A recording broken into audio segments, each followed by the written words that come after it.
Good morning student. Class first, subject Hindi first, chapter 12 मुफ्तखोरी मेहमान। एक राजा के शयन कक्ष में एक जू ने डेरा डाल रखा था। रोज़ रात को जब राजा आता तो वह चुपके से बाहर निकलती और राजा का खून चूसकर फिर अपने स्थान पर जा छिपती। संयोग से एक दिन खटमल भी राजा के शयन कक्ष में आ पहुंचा। जू ने जब उसे देखा तो वहां से चले जाने को कहा। उसे अपने अधिकार क्षेत्र में किसी अन्य का दखल सहन नहीं था, लेकिन खटमल भी कम चतुर न था। बोला, देखो, मेहमान से इस तरह बर्ताव नहीं किया जाता। मैं आज रात तुम्हारा मेहमान हूँ। जू अंततः खटमल की चिकनी चुपड़ी बातों में आ गई और उसे शरण देते हुए बोली, ठीक है, तुम यहाँ आज रात रुक सकते हो, लेकिन राजा को काटोगे नहीं तो नहीं, उसका खून चूसने के लिए।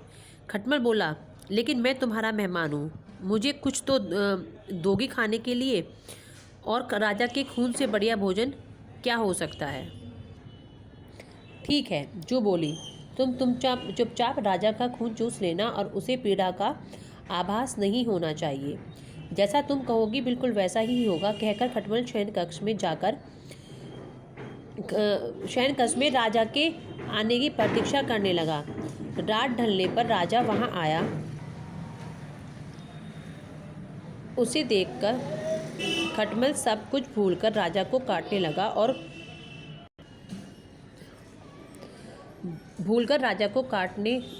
खून चूसने के लिए।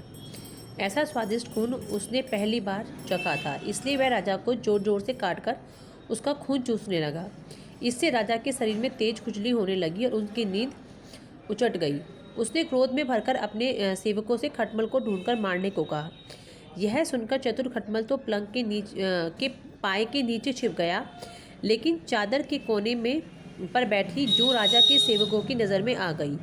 उन्होंने उसे पकड़ा और मार डाला। तो देखा स्टूडेंट्स, आपने बहुत बार इसको बोलते हैं मुफ्तखोरी मेहमान, यानी बहुत बार ऐसे मेहमान हमारे पीछे पड़ जाते हैं जिनके साथ में हमारा भी नुकसान हो जाता है। तो यह आपको समझना है कि कौन आपका फ़ायदेमंद दोस्त है और मेहमान है और कौन नहीं। ठीक है स्टूडेंट्स, आई होप सो आपको समझ में आया होगा। Thank you students.